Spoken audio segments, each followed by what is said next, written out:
नमस्कार, मैं रवीश कुमार। पत्रकार अजीत अंजुम के खिलाफ एफआईआर दर्ज हो गई है। किस लिए? अजीत अंजुम ने ऐसा क्या कर दिया? क्या यह बताना कि वोटर को 2 फॉर्म नहीं दिए जा रहे हैं, एक ही फॉर्म दिया जा रहा है, क्या यह बताना कि फॉर्म आधे अधूरे भरे जा रहे हैं, यह अपराध हो गया? रिपोर्टिंग करना कैसे अपराध हो सकता है? क्या जनता की बात आयोग तक पहुंचाना अपराध है?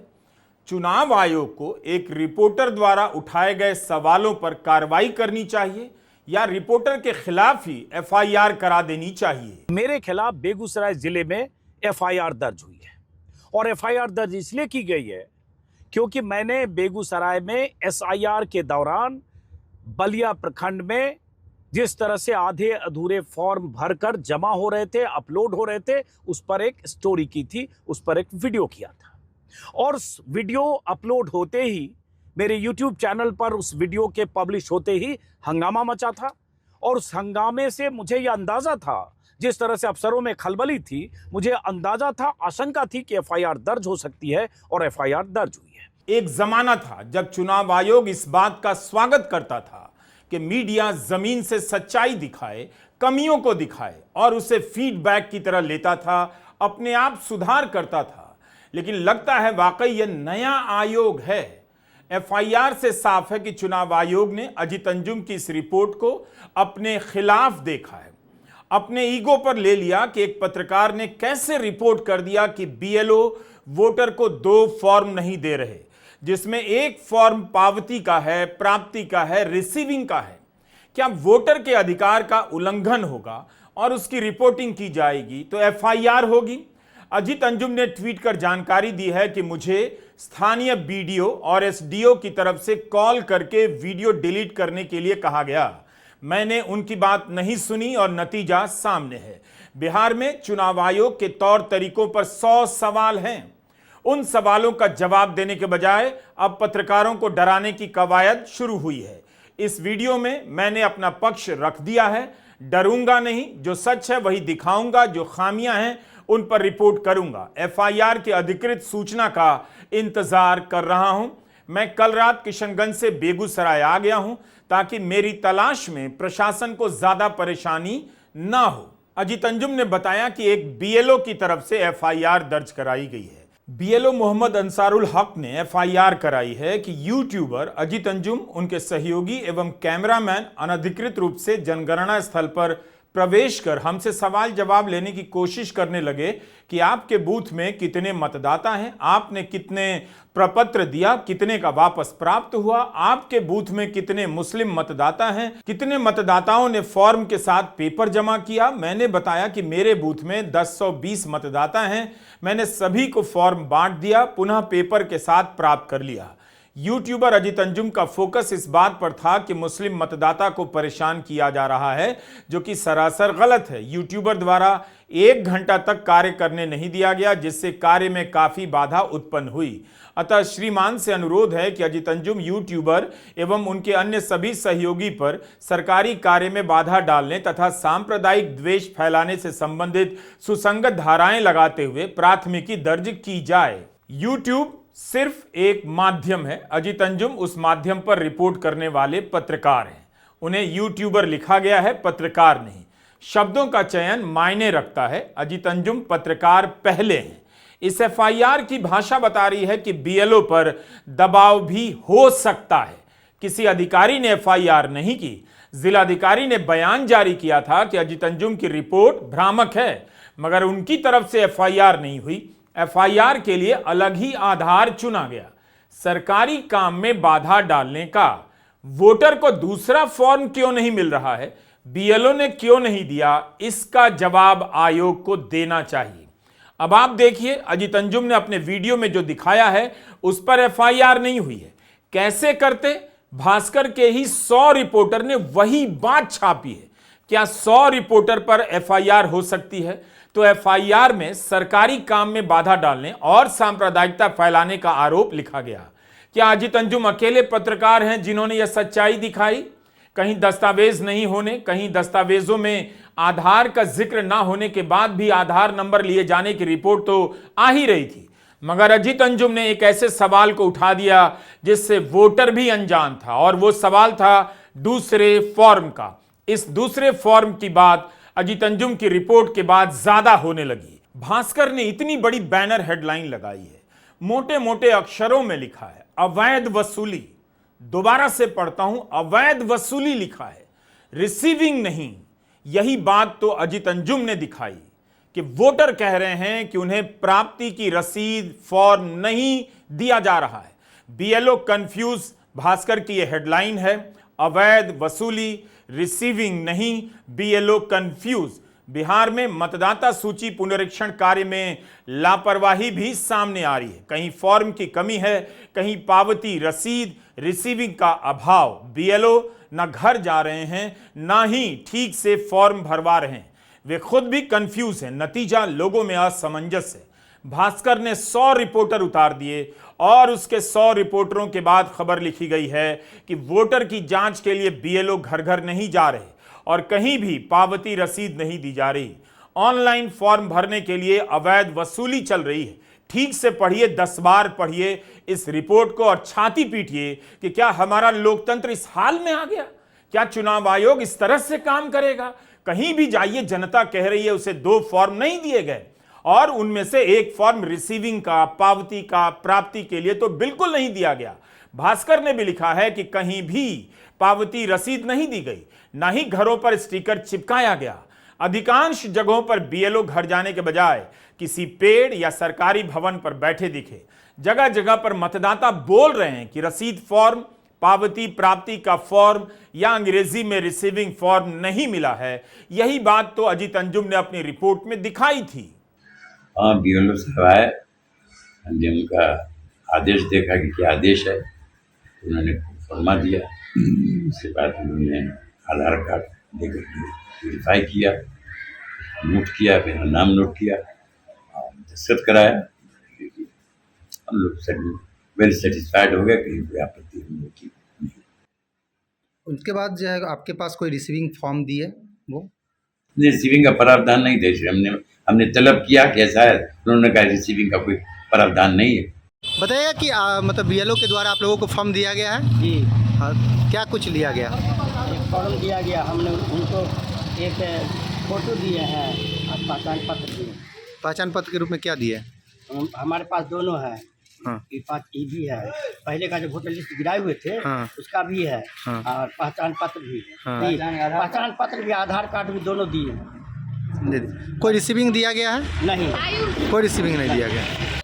यहाँ बीएलओ साहब आए और एक पर्ची दिए, वो अपने से भरियो दिए, दस्तखत सिर्फ करवाए और दूसरा रिसीविंग कुछ नहीं। रिसीविंग नहीं मिला था? नहीं मिला है। तो कौन बीएलओ भरे थे? बीएलओ भरे थे। कोई दस्तावेज भी लिए थे? कोई आधार कार्ड लिए थे और फिर आधार लौटा दिए? फिर वापस कर दिए। तो क्या आप नोट कर रहे हैं कि बिहार में मतदाता सूची को लेकर चुनाव आयोग क्या कर रहा है? तमाम तरह के संवैधानिक अधिकारों से इस आयोग को लैस किया गया ताकि यह किसी के भी दबाव से मुक्त हो, राग और द्वेष से मुक्त हो। मगर अब आयोग ही दबाव डालने का विभाग बनता जा रहा है। क्या चुनाव आयोग दबाव आयोग बन गया है? एक अजीत अंजुम की रिपोर्टिंग से इतना हंगामा मच गया। अगर गोदी मीडिया के पत्रकार और एंकर यही सच्चाई दिखाने के लिए उतर गए होते तो चुनाव आयोग के पास एफआईआर लिखने के लिए कागज कम पड़ जाता। क्या यह संकेत है कि चुनाव आयोग को लेकर कोई रिपोर्ट ना करे वरना एफआईआर हो जाएगी? न्यूज 24 के राजीव रंजन सिंह ने भी इसी तरह की सच्चाई अपने कार्यक्रम में दिखा दी तो उनकी रिपोर्ट को भी भ्रामक बताया गया है। राजीव रंजन सिंह बार बार ट्विटर पर पूछ रहे हैं, लिख रहे हैं कि उनका यह वीडियो 6 जुलाई का है, 13 जुलाई को सफाई दी जा रही है। दुनिया का कोई आदमी बता दे कि वीडियो में अफवाह, अधूरी और भ्रामक जानकारी क्या है?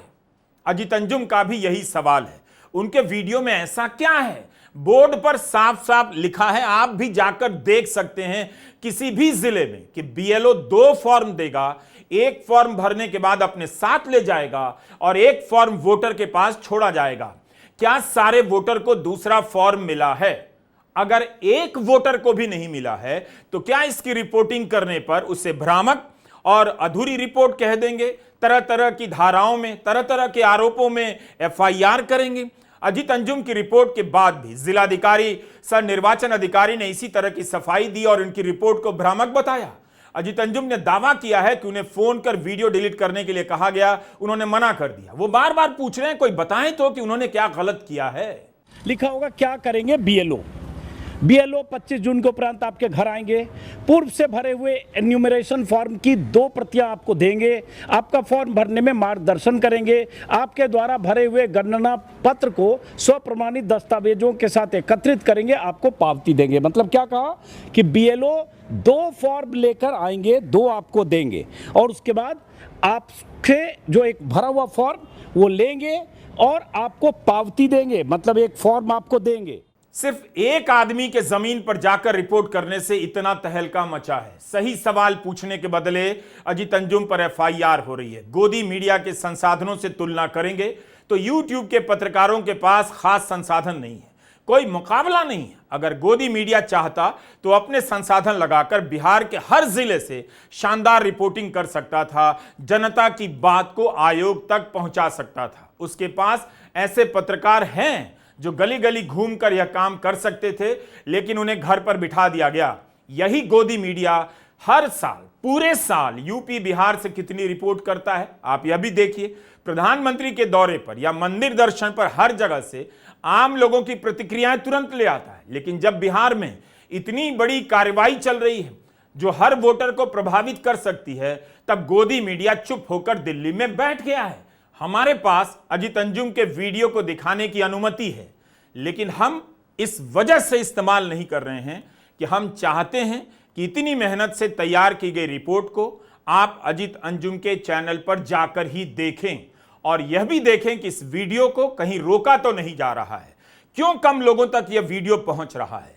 आयोग कहता है कि 2 फॉर्म होगा, एक फॉर्म हर वोटर को दिया जाएगा भरने के बाद। यह आयोग के बोर्ड पर लिखा है और उसी से पढ़कर बता रहा हूं। बीएलओ क्या करेंगे और मतदाता क्या करेंगे, इसके बारे में 2 अलग अलग हिस्सों में बताया गया है।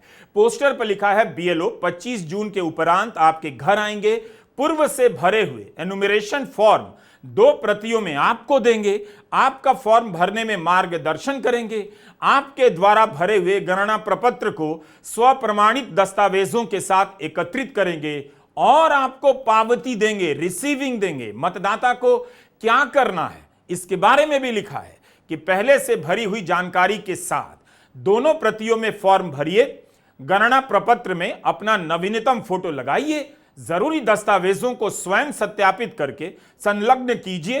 फॉर्म अपलोड से संबंधित अन्य सहयोग के लिए बीएलओ से संपर्क करें और फॉर्म बीएलओ को वापस दें और प्राप्त रसीद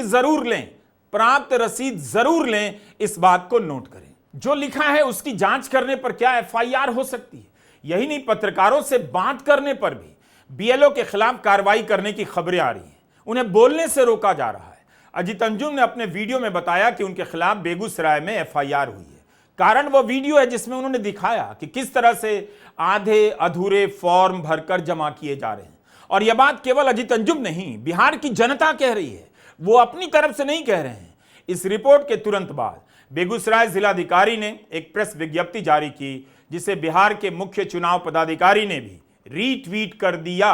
उसी का हिस्सा है जिस प्रेस नोट में यह लिखा है, उक्त यूट्यूबर तथा उनके कैमरामैन सहयोगियों द्वारा प्रसारित वीडियो के निमित्त बलिया अनुमंडल क्षेत्र में अगर कोई घटना घटती है तो उसकी पूरी जिम्मेदारी उक्त यूट्यूबर अजीत अंजुम तथा उनके सहयोगियों की होगी। किसी व्यक्ति द्वारा सरकारी कार्यों में बाधा उत्पन्न करना तथा चुनाव आयोग के मार्गदर्शन में संचालित एसआईआर जैसे महत्वपूर्ण कार्यों के संदर्भ में दिग्भ्रमित करना गैर जिम्मेदार, अनुत्तरदायी एवं अशोभनीय कृत्य प्रतीत होता है एवं इससे धार्मिक द्वेष भी उत्पन्न हो सकता है।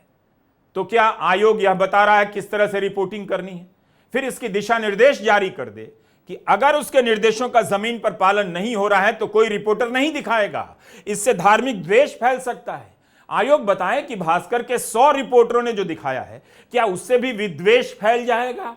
समाज में भेदभाव फैल रहा है। किसी प्रशासनिक काम में कमियों को उजागर करने से भेदभाव फैलाने का आरोप कैसे लग सकता है? तब तो आधिकारिक रूप से भारत में अखबार और न्यूज चैनल आज ही, अभी ही, इसी वक्त बंद कर दिए जाने चाहिए।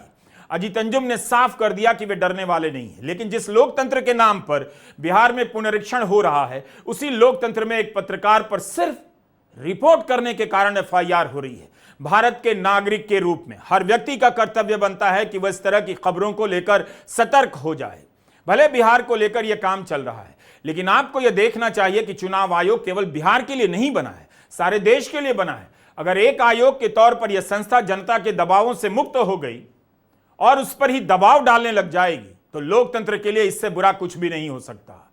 यह अजीत अंजुम के वीडियो के थंबनेल हैं जो इन दावों पर सवाल उठा रहे हैं कि बिहार में वोटर को 2 फॉर्म नहीं दिए जा रहे हैं। अजीत अंजुम ने हर जिलाधिकारी के दफ्तर के बाहर लगे बोर्ड पर जो लिखा है उसी से पढ़कर बताया कि जब बीएलओ आएगा तब हर मतदाता को 2 फॉर्म देगा। एक फॉर्म जमा होगा, दूसरा फॉर्म पावती रसीद के रूप में मतदाता के पास दे दिया जाएगा। लेकिन अजीत अंजुम ने पाया कि कई जगहों पर ऐसा नहीं हो रहा, वोटर को दूसरा फॉर्म नहीं दिया जा रहा। अजीत अंजुम के साथ साथ न्यूज 24 के राजीव रंजन सिंह ने भी अपनी रिपोर्ट में यही दिखाया। तब अजीत अंजुम का नाम लेकर, राजीव रंजन सिंह का नाम लेकर नोटिस निकालने की क्या जरूरत थी? क्या बीएलओ को 2 फॉर्म दिए गए थे? इसका जवाब दीजिए। नहीं दिए गए तो दे दीजिए। क्या पावती रसीद दी जा रही है? नहीं दी जा रही है तो ठीक कीजिए। एफआईआर क्यों की जा रही है? क्यों कहा जा रहा है कि भ्रामक जानकारी देने की सूचना मिली है? कायदे से चुनाव आयोग को अजीत अंजुम का शुक्रिया अदा करना चाहिए था कि आपने यह बात हमारी जानकारी में लाई है, हम तुरंत एक्शन लेते हैं। लेकिन तरह तरह के आरोप लगा दिए गए और एफआईआर। आप भास्कर की रिपोर्ट पूरी पढ़िए, क्या नहीं है इस रिपोर्ट में? इसकी एक एक लाइन आयोग के दावों पर गंभीर सवाल उठा रही है। सुप्रीम कोर्ट को देखना चाहिए कि अगर आयोग इस तरह से काम कर रहा है तब क्या किया जाए, कैसे उसकी बातों पर भरोसा किया जाए। आयोग क्यों ग्राउंड रिपोर्ट को अपने खिलाफ देखने लगा है? क्या चुनाव आयोग जैसी संस्था का ईगो होता है, अहंकार होता है? तब फिर संविधान में लिख देना चाहिए कि स्वायत्त संस्थाओं के ईगो से सावधान होकर ही कोई रिपोर्ट करे, सवाल उठाए। चुनाव आयोग जब वोटर लिस्ट की समीक्षा करता है उसमें भी तमाम गड़बड़ियां होती हैं, सामान्य बात है। सवाल होता रहता है तो आयोग बुरा नहीं मानता, लेकिन जवाब देता है। मगर हाल के वर्षों में जवाब देना भी बंद हो गया है और अब तो एफआईआर शुरू हो गई है। लोग कह रहे हैं उन्हें फॉर्म नहीं मिला, कहीं आधे अधूरे फॉर्म दिए जा रहे हैं, कहीं फॉर्म भरने के बाद रसीद नहीं दी जा रही। तो क्या वोटर के खिलाफ भी एफआईआर करेंगे? क्या यही आयोग का भरोसा है? क्या इसी काम के दम पर आयोग चाहता है कि हर कोई उसकी बातों को आंखें मूंद कर भरोसा कर ले? आखिर मुख्य चुनाव आयुक्त प्रेस कॉन्फ्रेंस क्यों नहीं कर रहे हैं? आयोग के ट्विटर हैंडल पर लगातार उनकी तस्वीरें पोस्ट की जा रही हैं। फिर आयोग जानकारी को प्रेस नोट की शक्ल में क्यों जारी कर रहा है? 12 जुलाई की शाम चुनाव आयोग ने एक प्रेस नोट जारी किया और जानकारी दी कि तकरीबन हर वोटर के साथ संपर्क कर लिया गया है। प्रेस नोट जारी हुआ, 100% प्रिंटिंग हो गई है। जो भी वोटर घर पर थे तकरीबन सभी को फॉर्म दे दिया गया है और 12 जुलाई शाम 6 बजे तक 80% लोगों ने अपना फॉर्म जमा करा दिया है। यानी हर 5 व्यक्ति में से 4 लोगों का फॉर्म जो है जमा हो चुका है। ये कल के प्रेस कॉन्फ्रेंस में इलेक्शन कमीशन ने हम सब लोगों को सूचित किया है। हम लोग जो बैठे हैं यहाँ पर, अभी तक हम लोगों का नहीं हुआ है कि जब बिहार की आबादी लगभग 4.5 करोड़ बाहर रहती है तो उनका कैसे किया? हम तो सवाल पूछ रहे हैं ना, क्या वो 4.5 करोड़ बिहारी बिहार आए? क्या साधन है? इतनी क्षमता रेलवे में है, हवाई जहाज में है, गाड़ियों में, बसों में आपको ऐसी दिखी है कहीं किसी भी जिला जहां इतनी बड़ी संख्या में लोग आ रहे हो? कोविड के समय मात्र 40 लाख आए थे जब स्पेशल सब कुछ चलाया गया था, तब लोग दिखते थे कि आ रहे हैं, पैदल आ रहे हैं। अभी तो 4.5 करोड़ का सवाल है, 40 लाख का नहीं। आयोग का दावा है कि बिहार के हर 5 वोटर में से 4 ने अपना फॉर्म जमा करवा दिया है। आयोग का यह भी दावा है कि इस गति से काम चलता रहा तो 25 जुलाई से पहले अधिकतर फॉर्म प्राप्त कर लिए जाएंगे। यह भी लिखा है कि चुनाव आयोग की ऐप पर 4 करोड़ 66 लाख फॉर्म अपलोड हो चुके हैं। सुनने में कितना अच्छा लगता है, लेकिन भास्कर की रिपोर्ट के सवालों के सामने ऐसे तमाम दावों पर संदेह हो रहे हैं। कांग्रेस नेता पवन खेड़ा ने डॉक्टर अंबेडकर के एक कथन को ट्वीट किया है। 15 जून 1949 को संविधान सभा की बहस में उन्होंने कहा था, लोकतंत्र में मताधिकार सबसे बुनियादी अधिकार है, इसीलिए किसी भी राज्य में प्रभावशाली वर्ग द्वारा नस्लीय, भाषाई या सांस्कृतिक रूप से भिन्न नागरिकों के साथ अन्याय रोकने के लिए आवश्यक है कि पूरी चुनाव प्रक्रिया केवल केंद्रीय चुनाव आयोग के अधीन हो, ताकि यह सुनिश्चित हो सके कि भारत के किसी भी नागरिक के साथ पक्षपात या अन्याय ना हो। क्या बाबा साहब की इस बात का अक्षरशः पालन किया जा रहा है? एक अखबार अगर 100 रिपोर्टर उतारकर खबर लिख दे कि कहीं फॉर्म ठीक से नहीं भरा जा रहा, रसीद नहीं दी जा रही, तो आयोग को क्या करना चाहिए? क्या उसके लिए डॉक्टर अंबेडकर की यह बात कोई मायने नहीं रखती? आयोग भ्रामक होने का ठप्पा लगाने के बजाय इन कमियों को बिजली की गति से क्यों नहीं ठीक कर रहा है? 20 दिन से अभियान चल रहा है। कहीं ऐसा तो नहीं सच बोल देने के लिए अब बीएलओ को बलि का बकरा बनाया जा रहा है? पहले उन्हें 6,000 रुपए की अतिरिक्त राशि देने का ऐलान किया गया, लेकिन अब बीएलओ ने सच्चाई उगल दी तो खबर छपने लगी है लापरवाही बरतने के आरोप में 35 बीएलओ को अब वेतन रोक दिया गया। क्या बीएलओ को चुप कराने के लिए यह सब किया जा रहा है? बिहार में एक बीएलओ के इस्तीफा देने की भी खबर है। बारसोई के प्रखंड विकास पदाधिकारी ने कटिहार के जिलाधिकारी को 5 पन्ने का पत्र लिखा है, जिसमें उन्होंने कहा है वे अनुमंडल पदाधिकारी महोदय बारसोई द्वारा दी जा रही लगातार मानसिक प्रताड़ना के कारण अपने पद से इस्तीफा दे रहे हैं।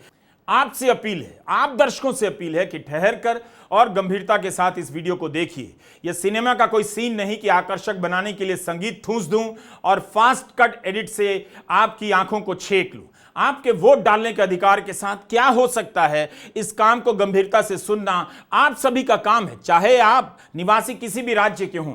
आखिर चुनाव आयोग के किस सूत्र ने यह खबर फैलाई कि बिहार में बीएलओ को नेपाल, बांग्लादेश और म्यांमार के नागरिक बड़ी संख्या में मिल रहे हैं? और उसी के अगले दिन यानी 14 जुलाई को इकोनॉमिक टाइम्स में अनुभूति बिश्नोई की यह रिपोर्ट आईना दिखाने लग जाती है। 10 जुलाई 2019 को चुनाव आयोग की तरफ से कानून मंत्रालय ने भारत की संसद को यह जानकारी दी थी कि पिछले 3 वर्षों में मतदाता सूची में विदेशी नागरिकों के शामिल होने की न के बराबर घटनाएं सामने आई। 2016, 2017, 2019 में ऐसा कोई भी मामला सामने नहीं आया। 2018 में सिर्फ 3 ऐसे मामले सामने आए जहां किसी विदेशी का नाम मतदाता सूची में शामिल हुआ था। ये मामले तेलंगाना, पश्चिम बंगाल और गुजरात के थे। अब आप बताइए 2016, 2017, 2019 में एक भी मामला ऐसा नहीं आया कि मतदाता सूची में विदेशी नागरिक हो। केवल 2018 में 3 मामले आए, केवल 3। फिर वह सूत्र कौन था, किस स्तर का था, जिसने समाचार एजेंसी एएनआई को बताया कि बिहार में बीएलओ ने बड़ी संख्या में नेपाल, बांग्लादेश और म्यांमार के नागरिकों को पाया है? इस खबर को चुनाव आयोग ने भ्रामक, आधी अधूरी रिपोर्ट तो नहीं कहा। बाद में यही खबर हर जगह छपने लग जाती है। चैनलों पर खबरें दौड़ने लगी कि बिहार में विदेशी मिल गए। मगर हमारा सवाल है, चुनाव आयोग सूत्रों के हवाले से क्यों बोल रहा है? क्या मुख्य चुनाव आयुक्त सूत्रों के हवाले से बोल रहे हैं? अगर मुख्य चुनाव आयुक्त सूत्र नहीं है तो फिर आयोग का कौन अधिकारी सूत्र है? क्या दोनों चुनाव आयुक्त सूत्र बनकर खबरें प्लांट कर रहे हैं? अगर ऐसा नहीं, तीनों चुनाव आयुक्त खबरें बनकर प्लांट नहीं कर रहे हैं, तो फिर कौन कर रहा है? एक मिनट, इसका चुनाव आयोग से कोई डॉक्यूमेंट या कोई प्रेस नोट या कोई ऐसी बात आई है, या कि कहाँ से खबर आई? सूत्र बताते हैं, हम उस सूत्र को मूत्र समझते हैं। वेस्ट जो होता है ना, ये वो है, इसका कोई आधार नहीं ना। ये वही सूत्र है जो पाकिस्तान में कब्जा करवा दिया था, इस्लामाबाद, कराची। सूत्र नहीं, मूत्र लोग हैं। तेजस्वी यादव का सवाल जायज है। वोटर लिस्ट बनने की प्रक्रिया में ऐसी कौन सी बात होती है जिसे बोलने के लिए सूत्रों का सहारा लिया गया? ये सूत्र हैं कौन? क्या इसीलिए चुनाव आयोग को संविधान ने तमाम अधिकार देकर मजबूत बनाया कि किसी के दबाव में ना आए और खुलकर काम करे, खुलकर बोले? फिर सूत्रों का सहारा क्यों लेना पड़ता है? भास्कर ने इसी मामले पर बिहार में मुख्य निर्वाचन पदाधिकारी विनोद सिंह गुंजियाल से जवाब मांगा तो उन्होंने कहा कि ये खबरें सही हैं या नहीं, जांच चल रही है। ईसीआई इसे देख रहा है। एक तरफ आयोग के हवाले से सूत्र जानकारी दे रहे हैं, दूसरी तरफ बिहार के मुख्य निर्वाचन पदाधिकारी कह रहे हैं सही है या नहीं, जांच चल रही है। बताइए, ऑन रिकॉर्ड बोला जा रहा है जांच चल रही है कि सही है या नहीं। लेकिन सूत्र फिर किस जगह से खबरें फैला रहे हैं? नेपाल, बांग्लादेश और म्यांमार के नागरिक बड़ी संख्या में बिहार में हैं। लोगों ने पूछना शुरू कर दिया कि बिहार में म्यांमार के नागरिक कहां से आ गए, बांग्लादेशी कब आ गए? ये किसकी नाकामी है? किसका काम था पता लगाने का, रोकने का? क्या बीएलओ का? बिल्कुल नहीं। इसके पहले गृह मंत्रालय ने कितने नेपाली, बांग्लादेशी और म्यांमारी जनता का पता लगाया? 11 साल से केंद्र में मोदी सरकार है। राजनाथ सिंह, अमित शाह गृह मंत्री रहे हैं। बिहार में 20 साल से एनडीए के नीतीश कुमार मुख्यमंत्री रहे। उनकी सरकार में बीजेपी 15 साल से अधिक समय तक पार्टनर रही। फिर बिहार में अचानक इसी बार विदेशी वोटर कहां से आ गए? इसी बिहार से 2014 के लोकसभा चुनाव में बीजेपी को 40 में से 30 सीटें मिली थी। तब विदेशी नहीं थे। नरेंद्र मोदी, नीतीश कुमार की सरकार की नाक के नीचे इतने लोग आखिर बिहार में प्रवेश कैसे कर गए? बॉर्डर पर तो केंद्र का ही सुरक्षा बल तैनात है। फिर इसकी जवाबदेही किसकी होगी? आयोग क्यों ऐसा कर रहा है? क्या उसे सवालों की परवाह ही नहीं? क्या उसे इतना भरोसा हो गया है कि गोदी मीडिया जब कवर नहीं करेगा, जमीन की हालत को पूरी तरह से दबा देगा, तो जनता को कुछ भी पता नहीं चलेगा? आयोग क्यों ऐसा कर रहा है कि भरोसा कमजोर होता जा रहा है और संदेह गहराता जा रहा है? फिर क्यों नोटिस में जमीन की सच्चाई लाने वाले पत्रकारों के नाम लिए जा रहे हैं? क्या तरह तरह के खंडन और नोटिस भेजकर भय का माहौल खड़ा किया जा रहा है ताकि कोई रिपोर्ट ही ना करे? क्यों नहीं बिहार के अखबारों में इन बातों को लेकर 20 दिनों से रिपोर्टिंग हो रही थी? क्यों नहीं हो रही थी? आयोग बताए कि आपने संसद में कहा है कि विदेशी नागरिक नहीं मिले। केवल 2018 में पूरे देश में, वह भी 3 राज्यों में 3 मिले। किस आधार पर अब कह रहे हैं कि इतने नागरिक बिहार में मिल गए? यह किसकी नाकामी है? नेपाल से भारत का मैत्री संबंध है। नेपाल के लोगों के साथ बिहार के लोगों का रोटी बेटी का रिश्ता होता है। अचानक नेपाल के नाम पर विदेशी वोटर होने का भूत खड़ा किया जाने लगा। इसके पहले तो किसी ने इस स्तर पर ऐसी बातें नहीं सुनी थी, ना की थी। किस प्रक्रिया से बीएलओ किसी की पहचान नेपाली, बांग्लादेशी या म्यांमार के नागरिक के रूप में कर रहे हैं, इस बारे में भी कोई बात नहीं लिखी गई। क्या कपड़ों और भाषा के आधार पर पहचान हो रही है? बस सूत्रों के हवाले से लिखा गया कि बड़ी संख्या में ऐसे लोगों की पहचान हो रही है और पुनरीक्षण में जो भी विदेशी पाया गया उसे आखिरी मतदाता सूची से बाहर कर दिया जाएगा। यह बड़ा सवाल है। बीएलओ कैसे पहचान कर सकता है? किसी की नागरिकता पहचान करने का अधिकार बीएलओ का नहीं है, ना वह इस काम में सक्षम है। आप मत भूलिए, पश्चिम बंगाल के 4 लोगों को महाराष्ट्र से पकड़कर बांग्लादेश छोड़ दिया गया और बाद में उन्हें वापस लाना पड़ा। क्यों? क्योंकि सभी भारतीय निकले। क्या हम ऐसा कुछ होता देखने जा रहे हैं? क्या यह इतनी मामूली बात है? क्यों सूत्रों के हवाले से कहा गया बीएलओ को विदेशी नागरिक मिल रहे हैं तो मतलब पहचान हो रही है कि तुम नागरिक नहीं हो, विदेशी हो। भास्कर ने पहचान शब्द का इस्तेमाल किया है। 24 जून के चुनाव आयोग के आदेश में यह बात लिखी थी, अगर मतदाता पंजीकरण पदाधिकारी बीएलओ को किसी की नागरिकता पर संदेह होता है तो वह उसका नाम मतदाता सूची से हटा सकता है और नागरिकता अधिनियम 1955 के तहत उपयुक्त अधिकारियों को उसका नाम दे सकता है। यानी नागरिकता तय करने का काम आयोग नहीं करेगा, कोई अन्य अधिकारी करेगा। 10 जुलाई को सुप्रीम कोर्ट में हुई सुनवाई में सुप्रीम कोर्ट ने आयोग से साफ साफ कह दिया, अगर आपको मतदाता सूची के गहन पुनरीक्षण के तहत नागरिकता की जांच करनी थी तो आपको यह काम पहले करना चाहिए था, आपने थोड़ी देर कर दी। हमने पहले के वीडियो में सवाल उठाया था कि अधिकारी कौन होगा जो फैसला करेगा कि नागरिकता किसकी है, किस जगह की है।